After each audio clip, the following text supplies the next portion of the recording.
Yeah, this is the sort of stuff that I'm looking for nowadays to sample and just to listen to because I really like this type of jazz.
So the Infinite Spirit Music got together in '79 to record this album.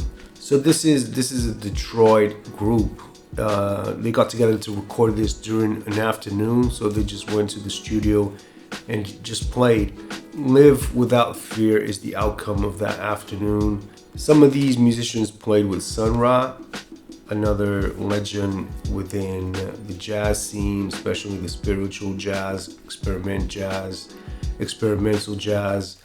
And that's one of the things I love about jazz is spiritual jazz, because it's just this improvisation or experimentation. It's just like free playing, where you get tons of different stuff that you wouldn't get on a regular jazz album, I suppose. And it's great for sampling, also great for listening, but especially great for sampling as well, because you get all these sorts of crazy sounds and crazy combinations that you don't normally get from a regular jazz album. That I really love. Is one of my favorite things is spiritual jazz. You got artists like John Coltrane with improvisations. You have Alice Coltrane. You have one of my favorite saxophone players that just passed away. His latest album was Floating Points.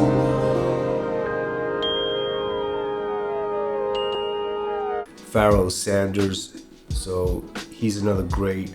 Lonnie Smith right there in the back as well.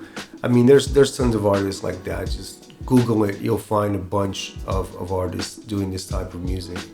Kamasi Washington, another one that's from our era, doing spiritual jazz as well. But do check out this label, Jazzman. They have more on spiritual jazz as well. Yeah, but the record itself is filled with percussion.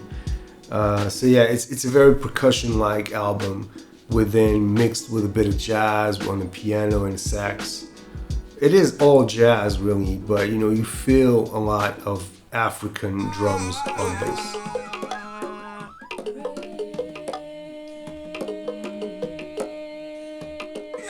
If you're into drums, if you want to sample some drums, get this record because it's beautiful. So yes, enough of that. Let's get into the beat.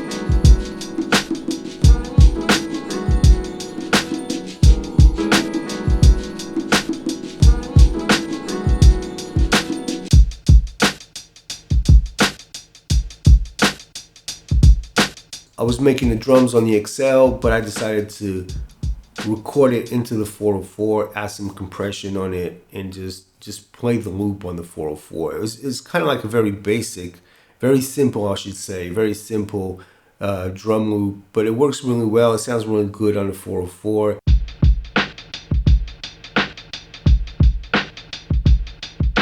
Yeah, then I go back into the record and I found this little bit that has some playing from Adebayo.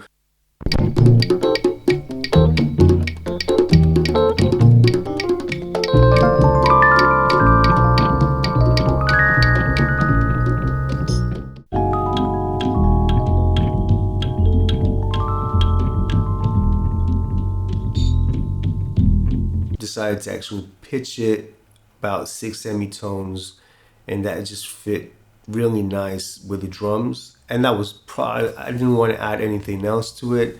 I think it just plays really well with the drums. And yeah, I ended up actually just leaving it on the 404. And because it is spiritual jazz, I'm just going to jam a little bit with the effects on the 404 and just let it happen.